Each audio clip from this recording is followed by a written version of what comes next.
پاکستان کا مطلب کیا؟ پاکستان کا مقصد کیا؟ محمد رسول اللہ۔ یہ پاکستان کی تعمیر لا الہ الا اللہ پہ ہوئی ہے، الحمدللہ۔ اب اس کی تکمیل محمد رسول اللہ صلی اللہ علیہ وسلم سے کر رہی ہے۔ اس پہ on a lighter note, on a very lighter note, before we start the question answer session, ایک بچے کو ہم نے جب دیکھا کہ وہ بڑے شوق سے پاکستان کا مطلب کیا لا الہ الا اللہ کا نعرہ لگاتا پھر رہا تھا، اور پھر اس کے بیچ میں اس نے ایک نعرہ لگایا ہندوستان کا مطلب کیا۔ ہم ذرا چونکے یہاں پہ، تو کہتا ہے پاکستان کا مطلب کیا لا الہ الا اللہ، ہندوستان کا مطلب کیا؟ پھر خود ہی کہتا ہے بھاڑ میں جائے ہم کو کیا۔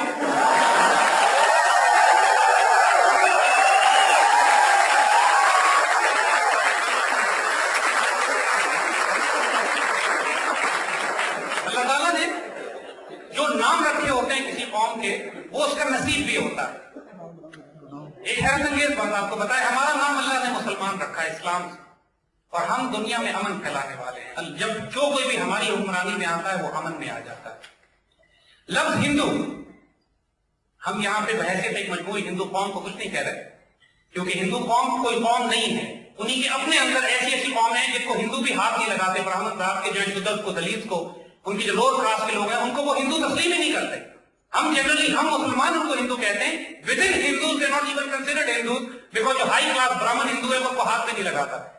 So when we talk of the word Hindu, we are talking about the Zionists, برہمن کلاس جو 10 یا 15% ہے وہاں پر، جو پورے ہندوستان کو پریکٹیکلی اپنی قوموں کو غلام بنا کے رکھتی ہے۔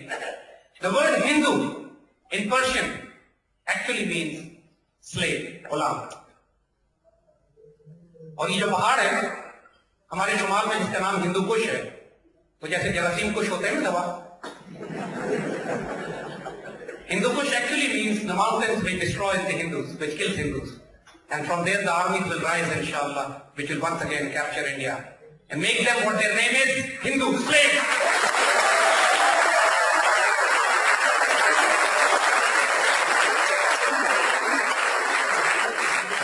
ہندوستان کے جو دلیت ہیں، جو شودر ہیں، جو لوور کاسٹ کے لوگ ہیں، وہاں کرسچنز ہیں، سکھ ہیں، ان کو ہم سینے سے لگاتے ہیں۔ وہ محروم انسانیت ہے کہ جو مسلمانوں کی پناہ میں امن سے رہیں گے، جو ظلم اس پورے خطے میں، جس طرح اسرائیلی زائنسٹ کے توڑے تھے، جنہوں نے پورے خطے میں دنیا میں فساد برپا کیا ہے۔ بہت اچھے یہودی اس دنیا میں بستے ہیں جو زائنسٹ نہیں ہیں، اسی طرح بہت اچھے ہندو بھی بستے ہیں اس دنیا میں کہ جو زائنسٹ نہیں ہیں۔ They are good human beings also۔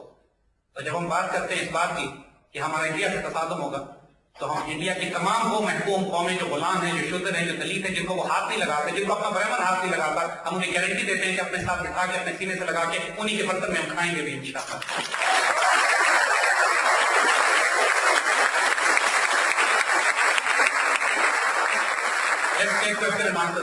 جیسے کوشچن آنسر سیشن اسٹارٹ کرتے ہیں، اور یہ سہیل شمیم صاحب ہیں، ان کا پہلا سوال لیتے ہیں اور دیکھتے ہیں کہ کیا پوچھیں۔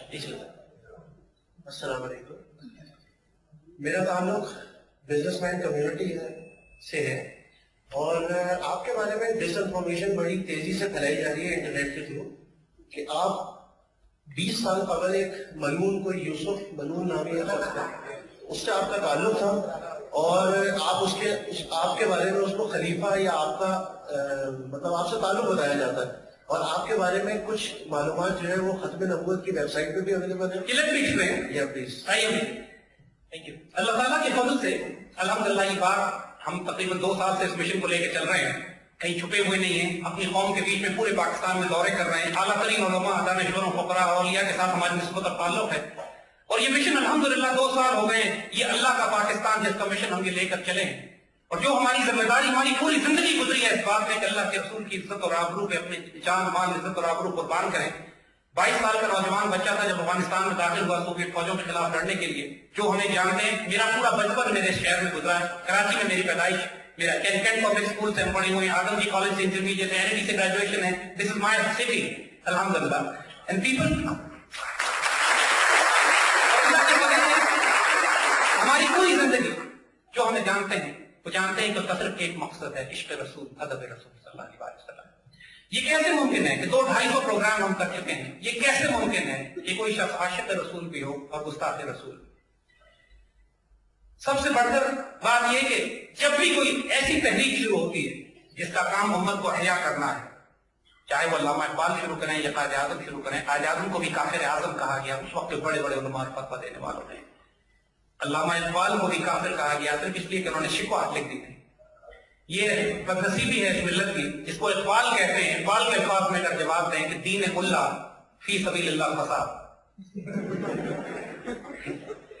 تو الحمدللہ اللہ کا فضل و کرم ہے. عشق رسول ختم نبوت ہمارے ایمان اور جز کا حصہ ہے. عشق رسول کو نافذ کرنا, ختم نبوت کو مستحکم کرنا, یہ ہماری زندگی کا مقصد ہے. نعوذ باللہ, نہ تو ہم قادیانی ہیں, نہ ہم کسی اور ایسے نبی کو تسلیم کرتے ہیں استغفر اللہ, نہ ہماری زندگی میں کبھی کوئی ایسا ملعون یا لعنتی ہو جس سے ہمارا کوئی تعلق ہو. الحمدللہ رب العالمین, ہمارا جینا ہمارا مرنا ابرو رسول پہ ہے. انشاءاللہ اسی پہ رہیں, اسی پہ مریں گے انشاءاللہ.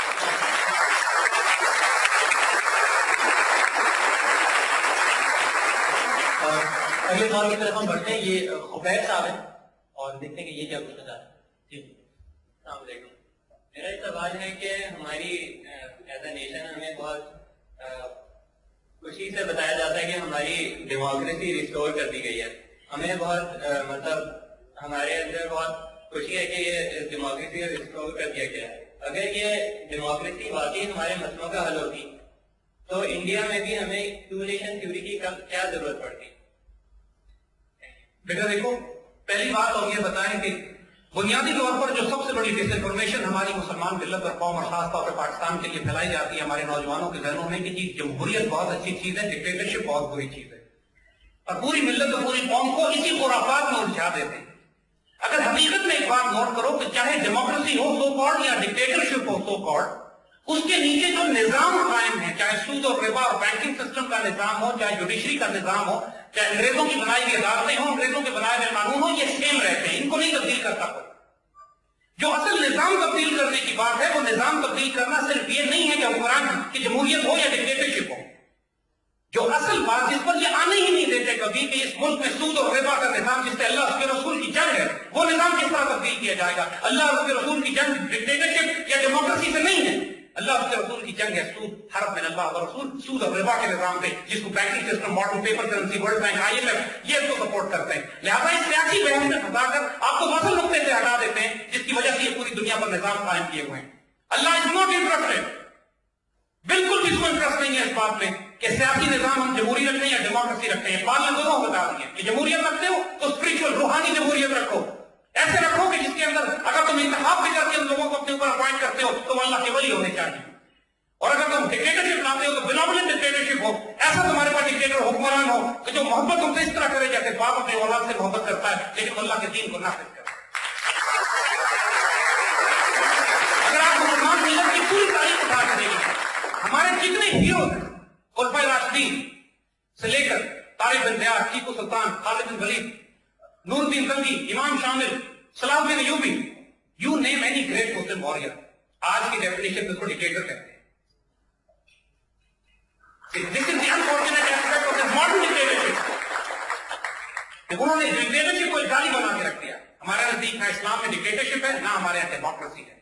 ہمارے یہاں اگر جمہوریت ہے, کنسنسس ہے, پبلک کی رائے سے کوئی فیصلہ ہونا ہے تو روحانی جمہوریت ہوگی جیسے خلافت راشدہ بھی سب کی مرضی, اور اگر ڈکٹیٹرشپ ہوگی تو صلاح الدین ایوبی جیسی ہوگی جو بناولنٹ ہے, ایسی ڈکٹیٹرشپ کہ بیت المقدس شریف کو فتح کرتے ہیں اور بڑے بڑے عیسائیوں کو پوری عیسائی اس سے 70-90 سال پہلے جب عیسائی قبضہ کرتے ہیں بیت المقدس شریف پہ تو مسلمان بچوں کو دیواروں سے مار کے سب کھول دیتے ہیں. 25,000 مسلمان ایک ہفتے میں شہید کیا جاتا ہے بیت المقدس کے اندر. مسلمانوں کا خون گھوڑوں کے گھٹنوں تک آ جاتا ہے. اور جب صلاح الدین ایوبی بیت المقدس شریف